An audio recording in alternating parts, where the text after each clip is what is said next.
तो फ्रेंड्स, हम जो कल कंटिन्यू रीड कर रहे थे, किस तरह से ब्रेथ को एक्सेल करना भी जरूरी होता है, सही तरीके से प्रोसेस करना, यानी इनहेलेशन माउथ की जगह नोज से क्यों करना है, उसके सारे फैक्टर्स अब तक हम देख चुके हैं। और किस तरह से फिर एक्सेलेशन का जो प्रोसेस है वो बहुत ज्यादा इंपॉर्टेंट होता है। मैंने बुक आपको शेयर कर दी है, फिर से आप देख लीजिएगा।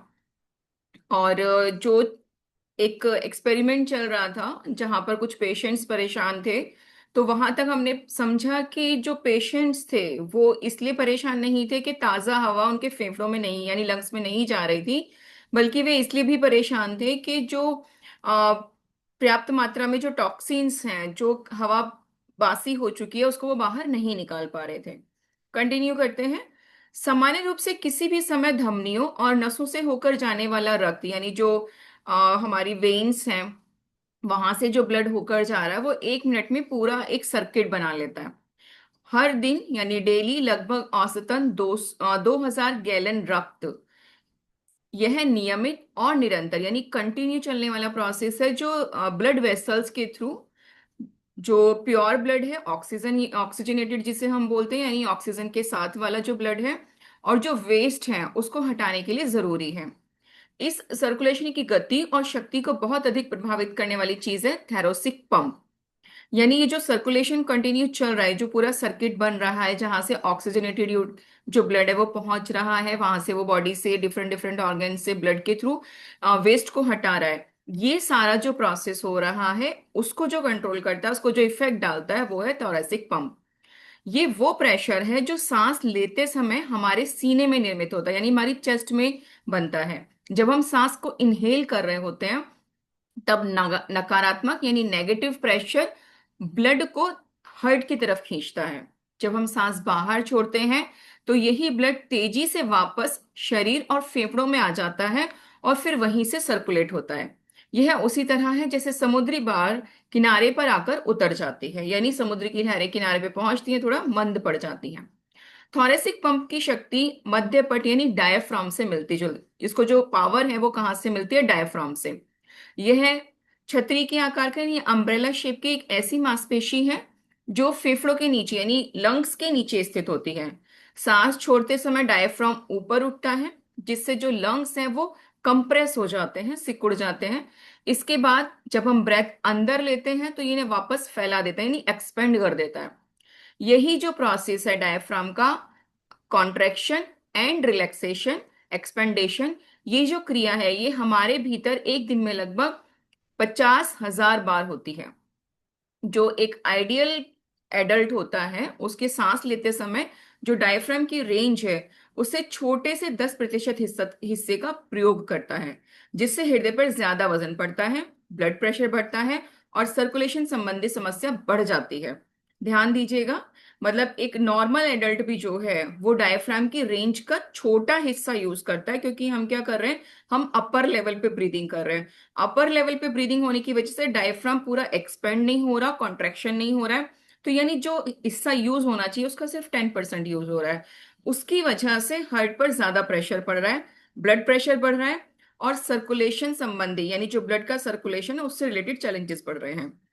जो हमारी ब्रेथ है वो डायफ्राम की कैपेबिलिटी को 50 से 70% बढ़ाने के लिए से हृदय पर पड़ने वाला दबाव कम होता है।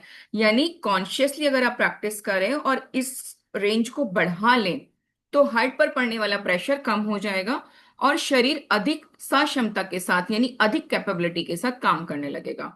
इसलिए डायफ्राम को कभी कभी दूसरा हृदय यानी सेकंड हार्ट भी कहा जाता है, जैसे गट को सेकंड ब्रेन कहा जाता है, क्योंकि यह न केवल इसकी लय पर यानी इसके रिदम पर धड़कता है, बल्कि हृदय गति की दर और शक्ति भी इससे प्रभावित होती है। यानी जो रिदम है सिर्फ वही सेट नहीं हो रहा है, हार्ट की रेट भी डायफ्राम के थ्रू इम्पैक्ट उस पर आ रहा है। स्टाफ ने पाया कि ईस्ट ऑरेंज के सभी जो इम्फेसीमिया के जो मरीज थे, वातस्फीति के जो मरीज थे, उनके डायफ्राम लगभग खराब हो गए हैं। एक्सरे से पता चला कि इन मरीजों को स्वस्थ होने के लिए डायफ्राम के जितना होने की आवश्यकता है, उसकी तुलना में यह बहुत कम विस्तृत हो रहा था, यानी जितना एटलीस्ट वो 10% तो होना चाहिए, बट वो भी नहीं हो रहा था। इसके कारण वे हर सांस के साथ वायु को एक चुस्की भर ले रहे थे, यानी एक कहते हैं ना चुटकी के बराबर। वे मरीज इतने लंबे समय से बीमार थे कि उनके सीने के आसपास स्थित जो मसल्स हैं, जो उनकी चेस्ट की मसल्स हैं और जो उनके जॉइंट्स हैं, वो कमजोर हो गए, कड़क हो गए। उन्हें गहरी सांस लेना याद तक नहीं है। कुछ लोगों को याद भी नहीं रहता। कुछ लोग ये मानते हैं कि ये तो सामान्य है कि हम सुपरफिशियल लेवल पे सांस ले रहे हैं। जब उन्हें कहा जाता है कि अपनी ब्रेथ को और डीपन लेकर के जाइए, तो उन्हें वो एबनॉर्मल लगता है। अगले 2 माह में स्टाउफ ने उन्हें इसकी याद दिलाई। स्टाउफ ने लिखा, दूर से देखने पर मेरी गतिविधियां नासमझी भरी लगती हैं, और जिस व्यक्ति पर मैं काम करता हूं उससे भी शुरू में ये नासमझी जैसी लगती है। वह मरीजों का इलाज उन्हें पीठ के बल सीधा लिटाकर शुरू करते थे, अपने हाथ उनके धड़ पर फहराते फिराते थे, और जो कठोर हो चुकी मसल्स हैं और जो सिकुड़े हुए हृदय को वो धीरे धीरे थपथपाते थे, यानी टैपिंग करते थे। वह उनसे सांस रोककर 1 से 5 तक गिनती बोलने को कहते थे। वह ऐसा लगातार तब तक करवाते थे जब तक मरीज कर सकते थे। इसके बाद वह उनकी गर्दन और गले का मसाज करते थे, धीरे से उनकी पसलियों को सहलाते हुए उनसे बहुत धीरे धीरे सांस लेने को और छोड़ने को कहते थे। इस प्रकार वह लंबी नींद में सोए डायफ्राम को जगाने की कोशिश करते थे। इन सभी अभ्यासों से, इन सभी प्रैक्टिसेस से मरीज को ज्यादा सांस छोड़ता था ताकि कुछ और अधिक वायु भीतर ले सके। बहुत सारे सेशंस के बाद कुछ मरीज एक ही सांस में पूरा वाक्य बोलना सीख जाते थे, जो उन्होंने कई साल बाद याद किया होता था। कुछ अन्य मरीज चलने लगे। स्टाफ ने लिखा, एक बूढ़ा मरीज जो कमरे में एक ही तरफ से दूसरी तरफ नहीं चल सकता था, न केवल चलने लगा बल्कि अस्पताल की सीढ़ियां चढ़ने लगा। यह एम्फेसीमिया के किसी भी गंभीर मरीज के लिए बहुत उल्लेखनीय बात थी। एक और अन्य मरीज जो ऑक्सीजन की सहायता के बिना 15 मिनट से अधिक सांस नहीं ले सकता था, 8 घंटे तक सांस लेने लगा। एक 55 साल का आदमी जो 8 साल से वातस्फीति यानी एम्फीसीमिया का गंभीर मरीज था, अस्पताल से मुक्त होकर फ्लोरिडा में एक बोट का कप्तान बन गया। पहले और बाद में लिए गए एक्सरे से पता चला कि स्टॉफ के मरीजों के फेफड़ों की जो कैपेबिलिटी है, वो कुछ ही महीनों में बहुत अधिक बढ़ गई। इससे भी ज्यादा चौंकाने वाली बात यह थी कि वे एक अनिच्छुक यानी ऐसी मसल्स जो हमारे कंट्रोल से काम नहीं करती, अनकंट्रोल्ड मसल्स जो होती हैं, डायफ्राम, उसको ऊपर उठाने और अधिक नीचे आने का प्रशिक्षण दे रहे थे, यानी डायफ्राम को कॉन्ट्रैक्शन और रिलैक्सेशन की प्रैक्टिस करा रहे थे। प्रशासकों ने स्टाउ से कहा कि चिकित्सीय तरीके से यह करना असंभव है, यानी मेडिकली प्रैक्टिशनर जो होते हैं वो ये कहते हैं कि ये पॉसिबल नहीं है, क्योंकि ये उन मसल्स की श्रेणी में आता है जो जिन पर हमारा कंट्रोल नहीं है। उन्होंने कहा कि शरीर के आंतरिक इंटरनल ऑर्गन्स जो होते हैं और जो मसल्स होती हैं, उन्हें विकसित यानी डेवलप नहीं किया जा सकता। एक ऐसी स्थिति बनी कि अनेक डॉक्टर्स ने अनुरोध किया, उनसे रिक्वेस्ट किया कि स्टाउस द्वारा मरीजों को प्रशिक्षित किए जाने पर प्रतिबंध लगाया जाए और उन्हें हॉस्पिटल सिस्टम से बाहर निकाल दिया जाए। आखिर वह एक कोरल टीचर थे, कोई डॉक्टर नहीं। लेकिन एक्सरे झूठ नहीं बोलते। इन परिणामों की पुष्टि के लिए स्टाउफ ने एक गतिशील डायफ्राम के पहले फुटेज रिकॉर्ड करना शुरू कर दिया। इसमें उन्होंने एक नई एक्सरे टेक्निक का उपयोग किया जिसे साइन फ्लूरोग्राफी कहा गया। परिणाम देखकर हर कोई चारों खाने चित्त हो गया।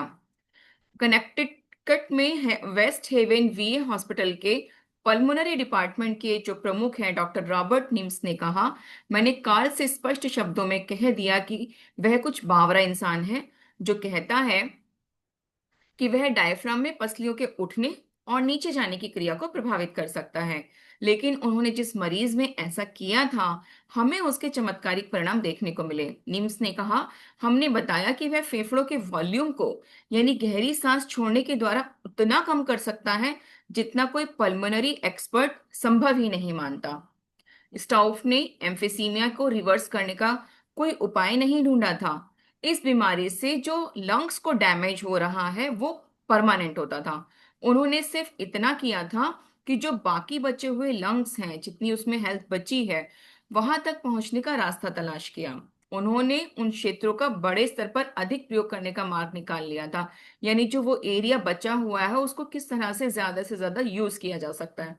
स्टाफ जो इलाज करते थे वह भले ही कानून सम्मत नहीं था, यानी अकॉर्डिंग टू लॉ नहीं था, मेडिकल प्रैक्टिशनर्स के अकॉर्डिंग नहीं था, लेकिन सफल था।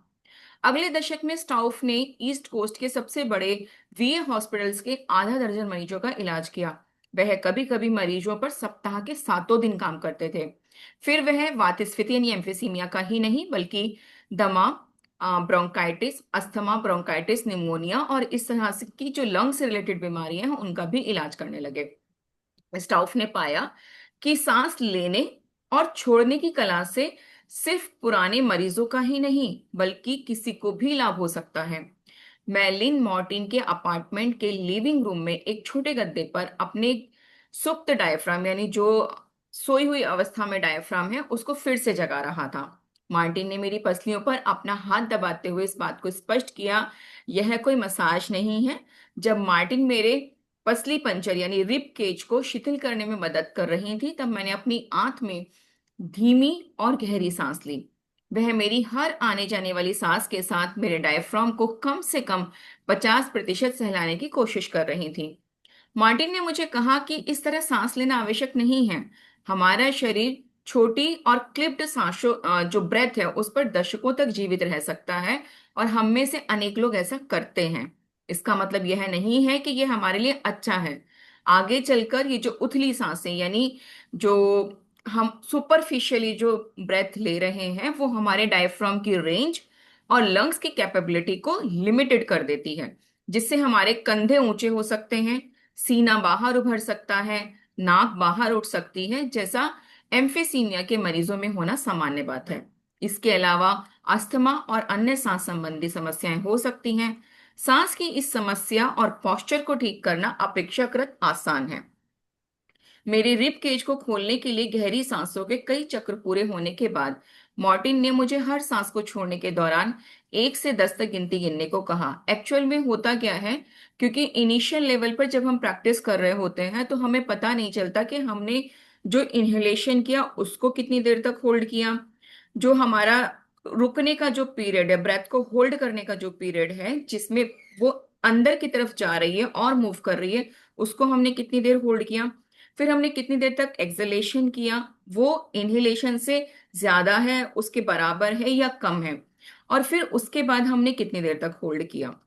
इस प्रोसेस को पूरा कवर करने के लिए काउंटिंग्स पर करना इजी हो जाता है, इसलिए बॉक्स ब्रीदिंग और जितनी भी ब्रेथ एक्सरसाइजेज है इनिशियल लेवल पर यह कहा जाता है कि आप उन्हें काउंटिंग पर करें। उन्होंने बताया 1 2 3 4 5 6 7 8 9 10 11, 1 2 3 4 5 6 7 8 9 10 बोलिए और फिर दोहराइए। सांस बाहर करने के लिए अंत में जब मैं इतना हांफने लगा कि मैं और नहीं बोल सकता था तब मुझे गिनती जारी रखनी थी, लेकिन मौन रहकर यानी साइलेंट मोड में, अपनी आवाज को फुसफुसाहट से भी कम करके। यानी जरूरी नहीं है बहुत तेज तेज आवाज करें, आप मन मन में भी काउंट कर सकते हैं। अगर आप खुद ही कर रहे हैं, अगर आप किसी को करा रहे हैं तो आपकी आवाज लाउड हो सकती है। मैंने कुछ चक्कर की यानी कुछ साइकिल्स की, तेजी से और जोर से गिनकर, फिर साइलेंटली रहकर। हर सांस के अंत में मैंने महसूस किया कि मेरा जो सीना है, जो मेरी चेस्ट है, वो प्लास्टिक से लिपटा है और जो पेट की मांसपेशियां हैं, जो एब्स हैं, उन्होंने जमकर कसरत की हो। और ये होता है जब आप आ, पेट से रिलेटेड ब्रीदिंग एक्सरसाइजेस करते हैं जिनमें पेट पर प्रेशर पड़ता है, तब आप रियलाइज करेंगे कि आपके टमी के आसपास में आपको बहुत ज्यादा इनिशियल लेवल पर लगता है कि बहुत ज्यादा एक्सर्शन है। मार्टिन ने कहा, करते रहिए, गिनती गिनने का तनाव उतना ही होता है जितना शारीरिक परिश्रम के दौरान होता है। इसी के कारण स्टॉफ के जो मरीज बिस्तर तक सीमित हो गए थे उन पर यह अभ्यास इतना प्रभावी हुआ। लक्ष्य यह था कि इस बड़ी रेंज के लिए डायफ्राम को आदी बनाया जाए, यानी आप धीरे धीरे 10 तक जब पहुंचेंगे तो आप उतनी देर ब्रेथ को होल्ड करके इनहेल कर रहे हैं, यानी इनहेल भी कर रहे हैं और कंटिन्यू इनहेलेशन कर रहे हैं, एक्सेल कर रहे हैं और कंटिन्यू एक्सेलेशन कर रहे हैं, ताकि गहरी सांस स्वाभाविक यानी कॉन्शियसली आपको उसको इतना इम्प्लांट करना है कि वो आपके सबकॉन्शियस के प्रोग्रामिंग में चली जाए। मार्टिन ने मुझे प्रेरित किया, अपने होठ चलाते रहिए, वायु के अंतिम अणु यानी मॉलिक्यूल तक को बाहर निकाल दीजिए, यानी जो इनहेलेशन के साथ साथ एक्सलेशन बहुत ज्यादा इंपॉर्टेंट था। कुछ देर और गिनती गिनने मौन रहने के बाद मैं रुक गया और एक ब्रेक लिया। मुझे ऐसा लगा जैसे मेरा डायफ्राम किसी पिस्टन की तरह स्लो मोशन में चल रहा है। यह मेरे शरीर के केंद्र से ताजा रक्त प्रसार कर रहा है, यानी जो सेंटर है वहां से ब्लड का जो फ्लो है वो फ्रेश ब्लड का फ्लो हो रहा है। इसी अनुभूति को स्टाउफ सांस समन्वय यानी ब्रेथ कोऑर्डिनेशन कहते हैं। जब सांस और सर्कुलेशन सिस्टम में एक सम अवस्था आ जाती है, जब हमारे भीतर जितनी मात्रा में वायु प्रवेश करती है, यानी जितनी अमाउंट में हम इनहेलेशन कर रहे हैं उतना ही बाहर निकालते हैं। कुछ प्रोसेसेस में एक्सहेलेशन का प्रोसेस ज्यादा होता है कंपैरेटिवली इनहेलेशन के, लेकिन एक सामान्यतः ये कहा जाता है कि जितना आप इनहेलेशन करते हैं कम से कम उतना एक्सहेलेशन मेंटेन कीजिए, और हमारा शरीर न्यूनतम मेहनत के साथ सभी आवश्यक क्रिया करने में सक्षम होता है। स्टाउफ ने 1938 में वीए सिस्टम और न्यूयॉर्क में धड़ल्ले से चल रही प्राइवेट प्रैक्टिस को छोड़ दिया। उन्होंने ऐसा विद्यार्थियों के एक नए समूह को प्रशिक्षित करने के लिए किया। ये लोग चल सकते थे, बात कर सकते थे और बहुत तेज दौड़ सकते थे। ये लोग येल ट्रैक पर और फील्ड टीम में दौड़ रहे थे। वे उस समय देश के सबसे अच्छे धावकों में शामिल थे। स्टाउफ जब ट्रैक फील्ड हाउस में आए तब एथलीट्स इतने उत्साहित थे कि उन्होंने बाहर बुलेटिन बोर्ड पर एक पोस्टर लगा दिया, mister Breath is here today. Staff उम्मीद कर रहे थे कि ये अभिजात एथलीट्स आदर्श रूप से सांस लेते होंगे, लेकिन इसके विपरीत उन्होंने पाया कि उनमें से दूसरे किसी भी व्यक्ति की तरह सांस दुर्बलता यानी रेस्पिरेटरी वीकनेसेस थी। यानी जो सक्सेस के पैमाने हम लोग मान करके चलते हैं कि सिर्फ यही सक्सेस है जो हम आज के समय में फाइनेंशियली और जो मतलब दुनिया को सिर्फ दिखाई दे रही है, हम उसे सक्सेस मानते हैं, जबकि देखा जाए तो एक सामान्य इंसान की जीवन में सक्सेस के 5 एरियाज होते हैं जहां पर आपको हर एरिया में सक्सेसफुल होना जरूरी होता है। वो आपकी हेल्थ है, वेल्थ है, रिलेशनशिप है। जबकि यहाँ पर सिर्फ आप देखेंगे कि वो उन्होंने एक एरिया में अपने आप को सक्सेसफुल किया हुआ है। जो हेल्थ वाला पोर्शन है वो भी उनका वैसा ही है जैसा एक सामान्य पर्सन का है। उन्हें जुकाम और फ्लूज की शिकायत थी, उन्हें लंग्स का इन्फेक्शन होता था। उनमें भी अधिकतर लोग सीने के बहुत ऊपरी भाग से यानी सुपरफिशियल लेवल से सांस लेते थे। जो तेज धावक यानी जो रनर्स हैं उनकी हालत और भी खराब थी। दौड़ते समय जो छोटी और तेज सांस लेते थे उसके कारण जो उनके सॉफ्ट टिश्यूज हैं और ब्रेंकल ट्यूब्स हैं उन पर बहुत ज्यादा प्रेशर पड़ता था। रिजल्ट ये हुआ कि उन्हें अस्थमा और सांस संबंधी अन्य बीमारियां हो जाती थी। फिनिश लाइन पर वे खांसते और कभी कभी उल्टी करके गिर जाते थे, दर्द से कराहते थे। स्टाउफ ने लिखा, मैंने देखा कि परफॉर्मेंस रिकवरी में एथलीट्स बिल्कुल उसी तरह सांस लेने लगते थे जैसे एम्फिसीमिया के मरीजों में देखी गई थी। इन धावकों को दर्द से लड़ने का प्रशिक्षण दिया गया था और वे यही करते थे। वे प्रतियोगिताएं जीतते थे लेकिन अपने शरीर को नुकसान पहुंचा रहे थे। स्टाउफ ने येल इंडोर ट्रैक पर एक टेबल रखवा दी और धावकों को उस पर बैठाया। उन्होंने दर्शकों की भीड़ के सामने उनके सीने पर और आसपास हाथ फेरना शुरू कर दिया। उन्होंने धावकों को सचेत किया कि वे रेस शुरू होते समय सांस को कभी नहीं रोकें, बल्कि गहरी और धीमी सांस लें। साथ ही स्टार्टर पिस्टल की आवाज सुनते ही हमेशा सांस को बाहर छोड़ें। इस तरह उनके द्वारा ली जाने वाली पहली सांस बहुत गहरी और कंप्लीट होगी, जिससे उन्हें अधिक तेज और अधिक दूर तक दौड़ने की ऊर्जा प्राप्त होगी। कुछ सेशंस के बाद सभी धावकों ने बताया कि वे बेहतर महसूस कर रहे थे और बेहतर सांस ले रहे थे। एक तेज धावक ने कहा, मैंने अपने जीवन में कभी इतना रिलैक्स महसूस नहीं किया। उन्होंने रेस के होने के बीच में रिकवरी में पहले की तुलना में आधा समय लगा। वे अभी तक उनके द्वारा किए गए श्रेष्ठतम प्रदर्शन से बेहतर प्रदर्शन कर रहे थे और वर्ल्ड रिकॉर्ड्स बनाने की ओर बढ़ रहे थे। येल की सफलता के तुरंत बाद स्टाउस 1968 में मैक्सिको में होने वाले समर ओलंपिक की तैयारी कर रहे धावकों को प्रशिक्षण देने साउथ लेक टाहो गए। वही थेरेपी, वैसी ही सफलता। एक डीकैथलीट, एक एथलीट प्रतियोगिता जिसमें 10 अलग अलग प्रतियोगिताएं होती हैं, ट्रैक पर गया और उसने अपना ही पिछला रिकॉर्ड तोड़ दिया।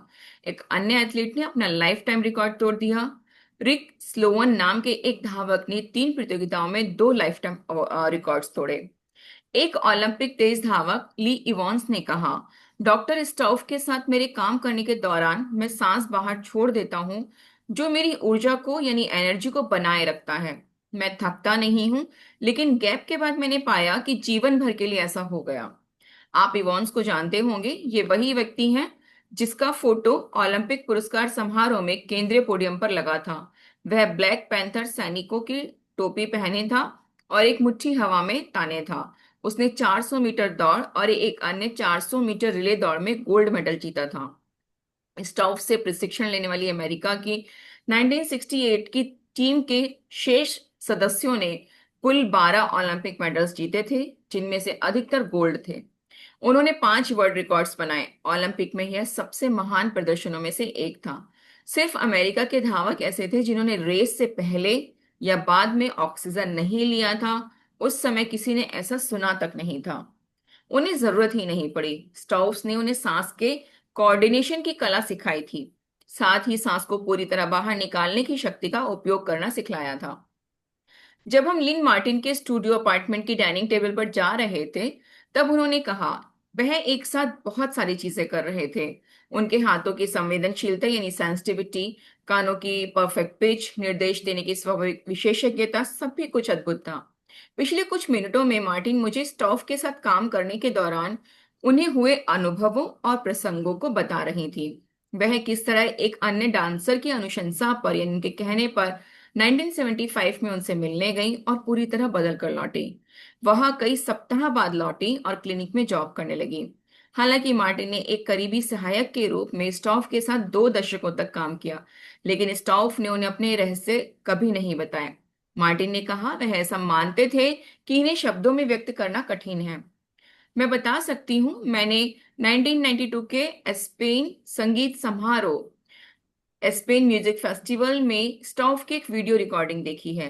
यह एक मात्र फुटेज उपलब्ध है जिससे पता चलता है कि वह क्या और कैसे करते थे। वीडियो की शुरुआत एक फ्रेम के साथ होती है जिस पर लिखा था, श्वसन विज्ञान का एक परिचय, 21वीं सदी की रोग निरोधक दवा। स्टॉफ कॉन्फ्रेंस रूम के मध्य में थे। उनके सामने एक मसाज टेबल रखा था। एक खुली खिड़की से बाहर सनोवार के वृक्षों की झुंड गर्मी के मौसम में सूर्य की रोशनी से चमक रही थी। स्टॉफ का शरीर सुता हुआ था और वह प्रेस बटन दबा वाला ब्लेजर पहने थे। उनकी जेब पर एक रुमाल लगा था। वह ऐसा लग रहा था जैसे वह हाल ही में एक कॉनकॉर्ड से उड़कर मोंटे कॉर्ले से आए हों। उन्होंने शुरुआत त्रिमोथी जॉनस नाम के एक ट्रेनर को टेबल पर लेटने के लिए बुलाकर की। उन्होंने जॉनस को के जबड़े को ठनठनाया, उसकी कमर के नीचे अपने हाथ डाले और उसे आगे पीछे हिलने के लिए कहा। स्टाउफ ने कहा, देखो, मुझे तुम्हारे सीने को लगातार थपथपाना है। उनकी पोल्का डॉट्स टाई जोन्स के बालों पर लटक रही थी। वह सब कई मिनट तक चलता रहा। फिर स्टाउफ जोनस के चेहरे से 3 इंच दूर तक झुक गए। उसके साथ एक अटपटे कोऑर्डिनेशन के साथ 1 से 10 तक गिनती बोलने लगे। स्टॉफ ने घोषणा की, हर चीज बहुत तेजी से शिथिल हो रही है। उन्होंने जोनस के पुट्ठे और नाक को इतनी तेजी से हिलाया डुलाया कि उस गायक को ऐसा लगा जैसे वह टेबल के नीचे गिर गया हो। यह बड़ा अजीब दृश्य था। जिस तरह से जॉनस के शरीर के अंगों को पकड़ के और थका रहे थे, जिस तरह से ठोक रहे थे, ऐसा लग रहा था जैसे वह उसे टॉर्चर कर रहे हों। मैं मार्टिन के स्टूडियो में 1 घंटे रहा। इस दौरान मुझे कई अनुभव हुए। मैंने गिनती बोली, सीने पर हल्की थपकियां खाई और पसलियों को निचोड़े जाने का अनुभव किया। फिर मुझे यह स्पष्ट हो गया कि स्टाफ का काम लोगों में लोकप्रिय क्यों नहीं हुआ। इस बात से कोई फर्क नहीं पड़ा कि डेविड सोनबर्ग और दमे के मरीज, ओपेरा गायकों, ओलंपिक धावकों और सैकड़ों एम्फीसीमिया के मरीजों ने उनके उपचार की जीवनदायिनी कहकर प्रशंसा की। स्टॉफ डॉक्टर नहीं थे, वह एक सेल्फ मेड श्वसन विशेषज्ञ यानी रेस्पिरेटरी एक्सपर्ट थे। वह इन क्षेत्रों में अग्रणी थे जिनकी थेरेपी विलक्षण थी। स्टॉफ ने लिखा, हालांकि सांस लेने की प्रक्रिया में एनाटॉमी और फिजियोलॉजी दोनों शामिल हैं, लेकिन विज्ञान की इन नई दोनों शाखाओं में से किसी पर भी पूरी तरह शोध नहीं किया गया। यह एक अल्पज्ञात क्षेत्र है यानी बहुत कम इंफॉर्मेशन वाला एरिया है जिसमें योजनाबद्ध तरीके से काम कर व्यवस्थित लेखन की आवश्यकता है। स्टाउफ ने आधी सदी से अधिक समय तक इस क्षेत्र में प्लान्ड वे में काम किया, लेकिन जब उनकी डेथ हुई तो वह योजना खो गई। वह जितनी जल्दी वीएस अवार्डर्स से गए, वह उतनी ही जल्दी उनकी थेरेपी भी खो गई। मेरे 2 घंटे के सांस कोऑर्डिनेशन के सेशन में अंत में मैं मार्टिन के अपार्टमेंट से चल दिया और नेवार्ट लिबर्टी इंटरनेशनल एयरपोर्ट जाने के लिए ट्रेन में सवार हो गया। जब ट्रेन दलदली भूमि और पैसाइक नदी से गुजर रही थी, तब मैंने एम्फीसीमिया से पीड़ित लगभग 40 लाख अमेरिकी लोगों के वर्तमान उपचार पर शोध किया। इनमें ब्रोंको डायलेटर्स, स्टीरॉइड्स और एंटीबायोटिक्स का उपयोग किया जाता है। ऑक्सीजन दिया जाता है, सर्जरी की जाती है और एक ऐसी क्रिया की जाती है जिसे पल्मोनरी रिहैबिलिटेशन कहा जाता है। इसमें स्मोकिंग छोड़ने में सहायता, व्यायाम योजना, पोषण आहार परामर्श, होठों को कुछ सिकोड़कर सांस लेने की विधियां शामिल हैं। लेकिन इसमें कहीं स्टॉफ या डायफ्राम का दूसरे हृदय के रूप में उल्लेख नहीं है। पूरी तरह सांस छोड़े जाने के महत्व का कोई जिक्र नहीं है। यह भी नहीं बताया गया है कि फेफड़े का विस्तार करने और ठीक से सांस लेने से किस तरह बीमारी प्रभावी रूप से पराजित होती है या जीवन अवधि बढ़ जाती है, लाइफ स्पेन बढ़ जाता है। वात स्फीति यानी एम्फीसीमिया अब भी असाध्य यानी ऐसे रोग जो क्योर नहीं किया जा सकता उसकी ही लिस्ट में शामिल है। धीमे स्लो, क्या आप मुझे ऑक्सीमीटर दे सकते हैं? डाइनिंग टेबल के दूसरी तरफ बैठे ऑल्सन कहते हैं। यह रिकवरी चरण के 5वें दिन की दोपहर का समय है। जब ये बुक स्टार्ट हुई थी तो वहीं पर ऑथर ने बताया था वो एक एक्सपेरिमेंट के दौर से गुजर रहे थे, जिसमें शुरू के 10 दिन उन्होंने मुंह से सांस लिया, नेजल पोर्शन को पूरी तरह से बंद कर दिया, और अभी जो बाद के 10 दिन है जिसमें ये 5वां दिन है, अब वो पूरी तरह से नाक से सांस ले रहे हैं और उनके माउथ पर टेप लगा है। हम पिछले 30 मिनट से अपने पीएच लेवल, ब्लड गैसेस, हृदय गति और अन्य महत्वपूर्ण संकेतकों की जांच कर रहे हैं। पिछले 2 सप्ताह में हम यह 45वीं बार कर रहे हैं। हालांकि नाक से सांस लेने के कारण मैं और ऑल्सन पूरी तरह दोनों चेंज्ड महसूस करते हैं, लेकिन इन दिनों की नीरसता पागल कर देने वाली है। वही एक जैसा और एक ही समय खाना, स्थिर बाइक पर एक जैसे तरीके से पसीना बहाना, लगभग एक ही तरह की बातें करना। आज दोपहर में हम ओल्सन के प्रिय विषय पर बात कर रहे हैं, जिसमें वह पिछले 1 दशक से मनोग्रस्त रहे हैं। हम एक बार फिर कार्बन डाइऑक्साइड पर बात कर रहे हैं। अब ये मानना कठिन है, लेकिन जब 1 साल से अधिक पहले मैंने ऑल्सन का इंटरव्यू किया था, तब वह ऐसे सोर्स नहीं थे जिस पर मुझे पूरा विश्वास हो। स्काइप कॉल्स पर उन्होंने धीरे सांस लेने के महत्व पर बार बार जोर दिया था। उन्होंने मुझे इस विषय पर आधा दर्जन पावर पॉइंट प्रेजेंटेशंस और वैज्ञानिक अध्ययनों के बहुत सारे मटेरियल्स भेजे थे, जिनमें बताया गया था कि तेज गति से सांस लेने से किस तरह शिथिल और मस्तिष्क शांत होता है।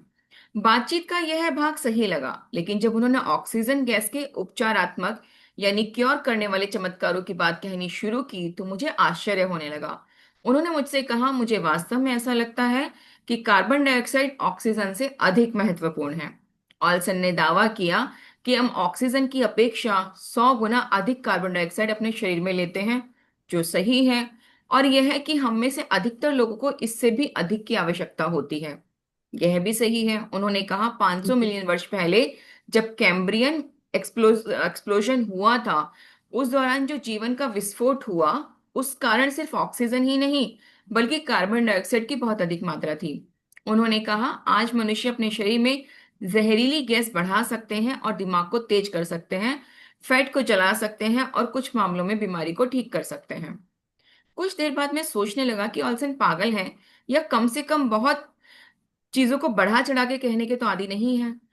और यही कि हमारी घंटों चली जो चर्चा है, जो डिस्कशन है, वो समय की बर्बादी ही रही। आखिर कार्बन एक मेटाबॉलिक वेस्ट प्रोडक्ट है, जो कोयला संयंत्रों यानी ऐसे इन चीजें जो कोयले से चलती हैं और सड़े हुए फलों से निकलता है। मैंने जिस बॉक्सिंग क्लास को अटेंड किया था, उसका इंस्ट्रक्टर विद्यार्थियों से गहरी सांस लेकर कार्बन डाइऑक्साइड को शरीर से पूरी तरह बाहर निकालने के लिए कहता था। यह सलाह अच्छी लगती थी। हर दूसरे दिन नए हेडलाइंस में यह विवरण दिया जाता था कि हमारी पृथ्वी वायुमंडल के बहुत अधिक कार्बन के कारण इतनी गर्म हो रही है, जानवर मर रहे हैं, कार्बन डाइऑक्साइड जानलेवा है। ऑल्सन इसके विपरीत दलीलें देते गए। उन्होंने कहा, कार्बन डाइऑक्साइड लाभकारी हो सकती है। उन्होंने मुझे चेतावनी दी कि मेरे शरीर में बहुत ज्यादा ऑक्सीजन मुझे लाभ नहीं हानि पहुंचाएगी। ऑल्सन ने मुझसे कहा, अगर कोई आपको बहुत डेंस, स्पीड से भरी और अधिकतम संभव गहरी सांस लेने की सलाह देता है, तो मेरी समझ से यह आपको दी जाने वाली सबसे बुरी सलाह है। बड़ी डेंस सांसें हमारे लिए हानिकारक हैं क्योंकि वे हमारे शरीर में कार्बन डाइऑक्साइड को कम करती हैं। महीनों तक इसी विषय पर लौट लौट कर आने से मेरी जिज्ञासा बहुत बढ़ गई। मैं काफी भ्रमित हो गया, या ये दोनों बातें हुई। मैंने स्वीडन जाकर कुछ समय ऑल्सन के साथ बिताने का निर्णय लिया। मैंने यह देखने का फैसला किया कि ब्रह्मांड में इस समय सबसे ज्यादा गलत समझी गई गैस के विषय में सीखने के लिए मैं ऑल्सन के ऑपरेशन को देखूंगा। मैं नवंबर के मध्य में स्टॉकहोम आया और शहर के बाहर स्थित इंडस्ट्रियल को को वर्किंग स्पेस जाने के लिए ट्रेन में बैठ गया। गुफाओं वाली लॉबी की खिड़की से धूप का एक पतला सा टुकड़ा इसमें से आ रहा था। मनहूस बादल घिर आए थे और हवा ऐसी हो गई थी जैसे लंबी सर्दी के बाद मौसम से पहले होती है।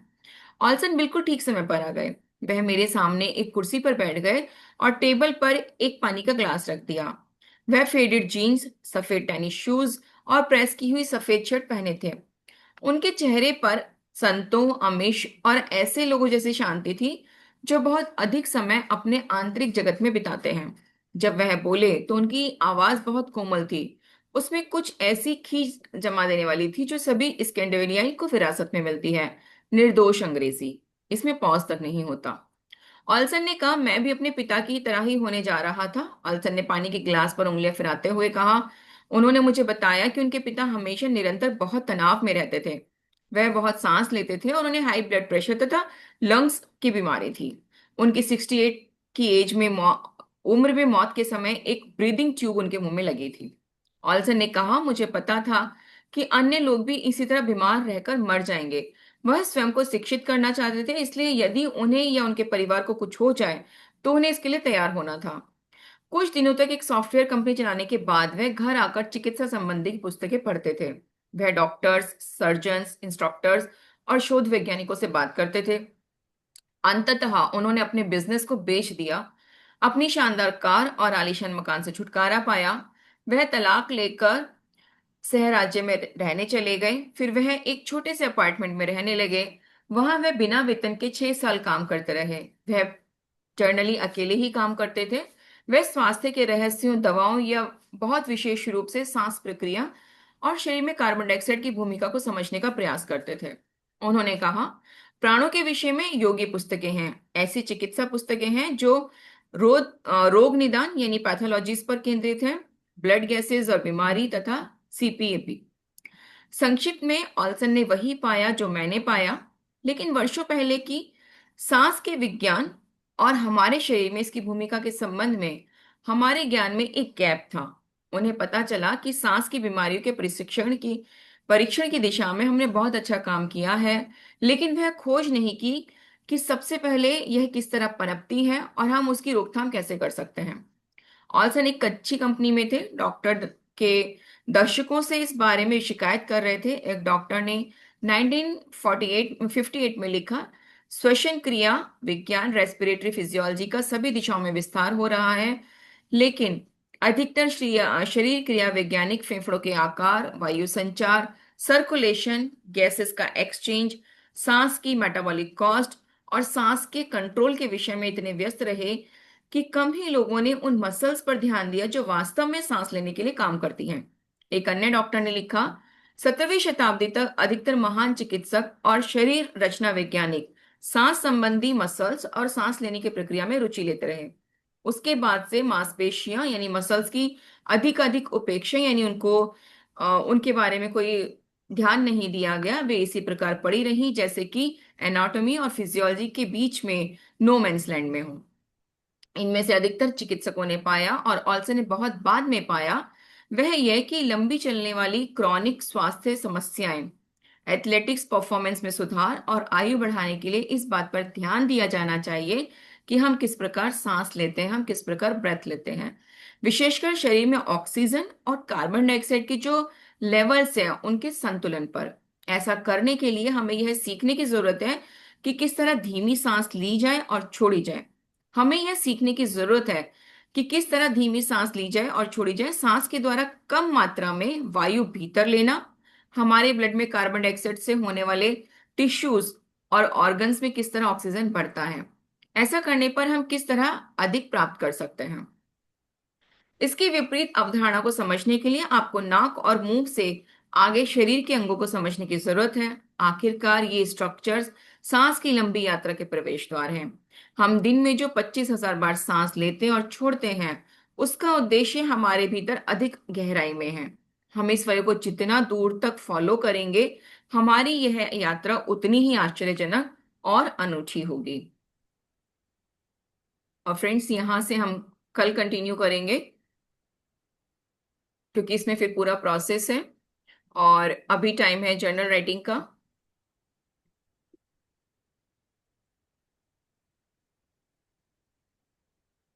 तो आज आपकी लाइफ में जो भी चीजें अच्छी हुई हैं, आप वो नोट डाउन कर सकते हैं, अपना जर्नल लिखें। और मैं हमेशा कहती हूँ कि अगर कॉन्शियसली आपको ऐसा लग रहा है कि कुछ ऐसा नहीं हुआ है, तो एटलीस्ट आप ग्रेटिट्यूड तो लिख ही सकते हैं जो भी आज आपके पास है उसके लिए।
फ्रेंड्स, अब टाइम है फुट मसाज का।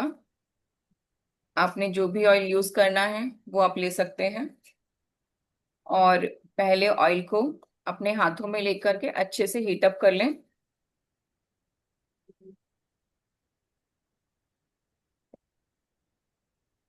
और अब अपने पैर पर, तलवे पर अच्छे से ऑयल लगा लें।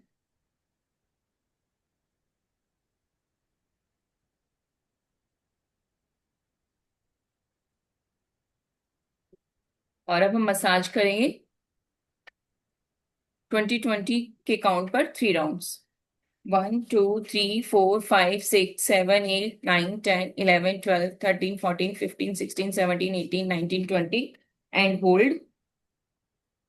1 2 3 4 5 6 7 8 9 10 11 12 13 14 15 16 17 18 19 20 एंड होल्ड।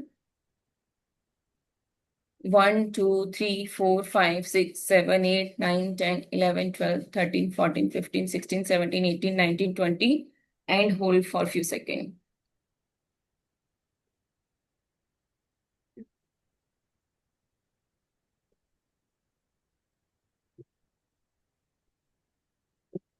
अब दूसरे पैर पर, अब पहले ऑयल लगा लीजिए अच्छे से।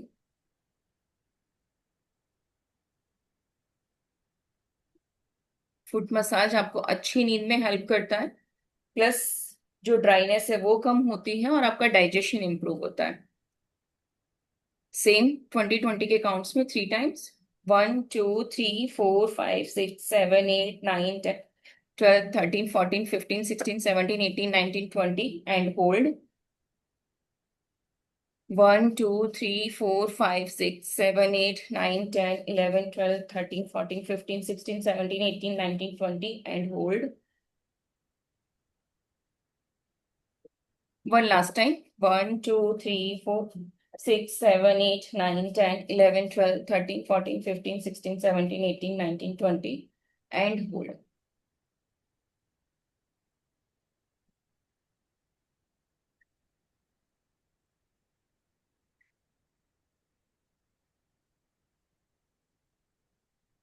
I hope you all are feeling relaxed. और अब टाइम है ओम चैंटिंग का।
यूट्यूब स्टार्ट नहीं हो रहा है इस पर।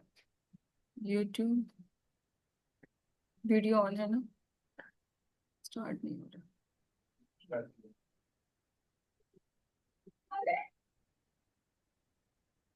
वीडियो ऑन है, एक second friends.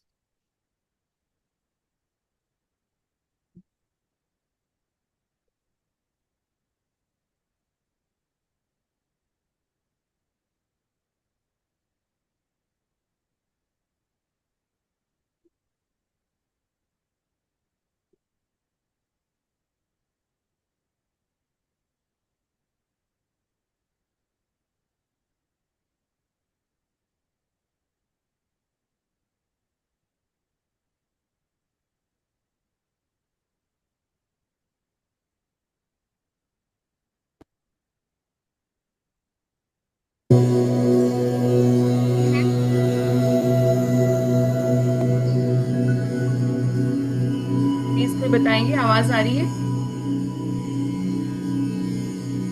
Yes ma'am. Kindly close your eyes और अपने आप को बिल्कुल रिलैक्स कर दें। कॉन्शियसली टेक 2 और 3 ब्रेथ्स डीपर।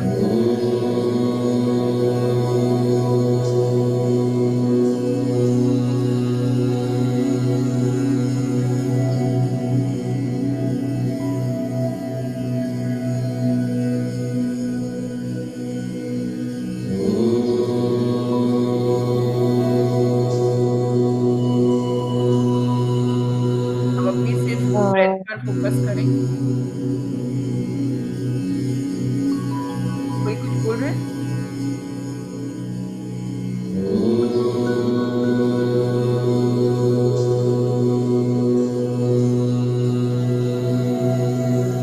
अपनी सांस, ब्रेथ पर फोकस करें। कोई एफर्ट नहीं, कुछ नहीं, सिर्फ उसको आना और जाना। आप ब्रेथ किस तरह से ले रहे हैं, किस तरह से अपनी सांसें अंदर ले जा रहे हैं, वो आपकी बॉडी के डिफरेंट डिफरेंट पार्ट्स में ट्रेवल कर रही है। और किस तरह से आप एक्सहेल कर रहे हैं। वन मोर इनहेलेशन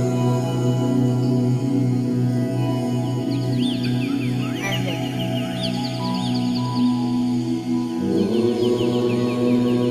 आप देख पा रहे हैं किस तरह से आपकी हर सांस आपको अधिक ऊर्जावान, अधिक एनर्जी से भर रही है। आप और हेल्दी और हेल्दी और हेल्दी होते जा रहे हैं।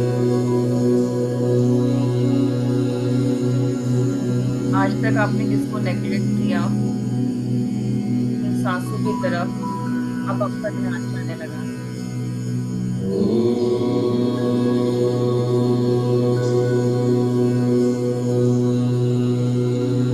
आप आभार व्यक्त कर रहे हैं क्योंकि ये आपको जीवन देती है, आपके लिए ऊर्जा देती है और इसी से आप जीवन की बाकी सभी एक्टिविटीज कर पाते हैं।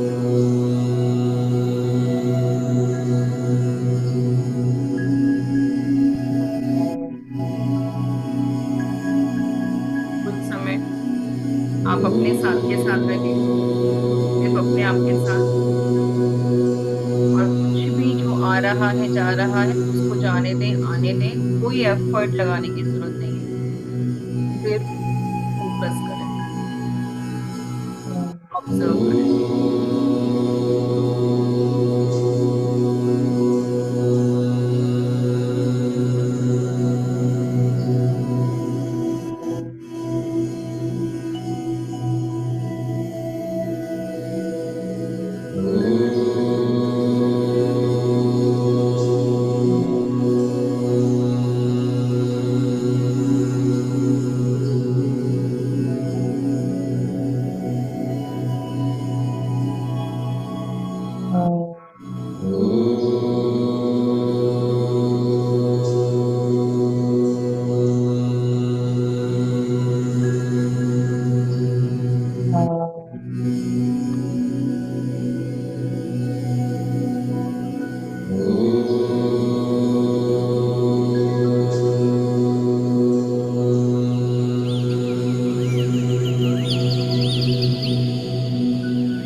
थोड़ी देर आप अपने आपके साथ बैठें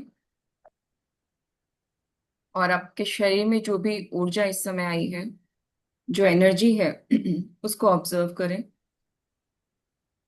आप पहले से अधिक ऊर्जावान महसूस कर रहे हैं। आपका शरीर और ज्यादा एक्टिव और ज्यादा ज्यादा तरीके से नया हो गया है। आपकी बॉडी की एक एक सेल्स तक ऑक्सीजन पहुंची है, एक नया जीवन पहुंचा है। अपने हाथों को रब करें, generate some heat and put them on your eyes and with a beautiful smile you can open your eyes. Thank you so much Shweta दी, आप उधर से सेशन खत्म होते इधर आए। Thank you so much. Thank you friends. Friends, आज का सेशन मेरी तरफ से यही एंड है और कल का सेम प्रोसेस रहेगा। उठते ही आपको ग्रेटिट्यूड करना है, आपके पास जो भी है। आप एक अच्छा दिन देख पा रहे हैं सब चीज़ों के लिए। Thank you so much the, thank you. और सभी चीज़ों के लिए आपको ग्रेटिट्यूड करना है।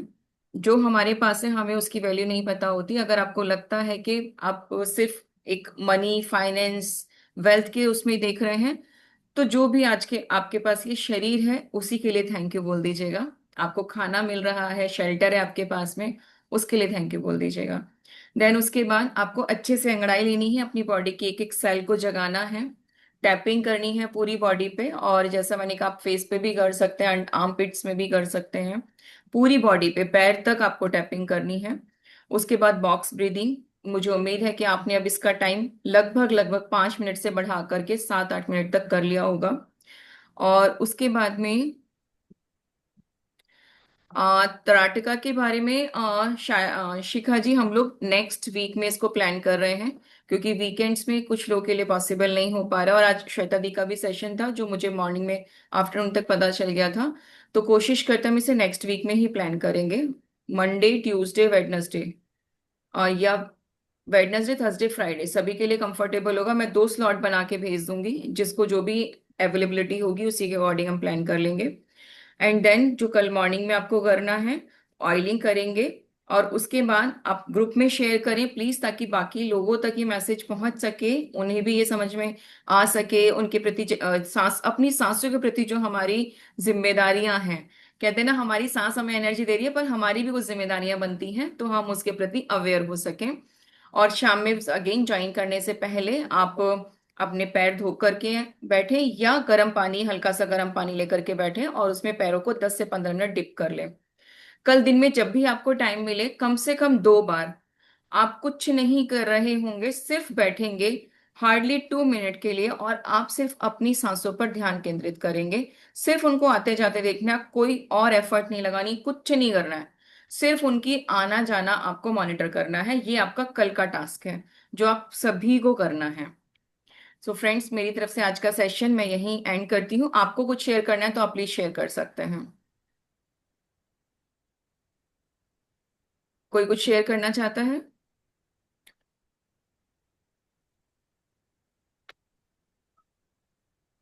चलिए फिर कल मिलते हैं 9:30। Thank you so much. चलिए फ्रेंड्स, गुड नाइट, शुभ रात्रि। कल मिलते हैं फिर से 9:30। अपना ध्यान रखिए, खुश रहिए।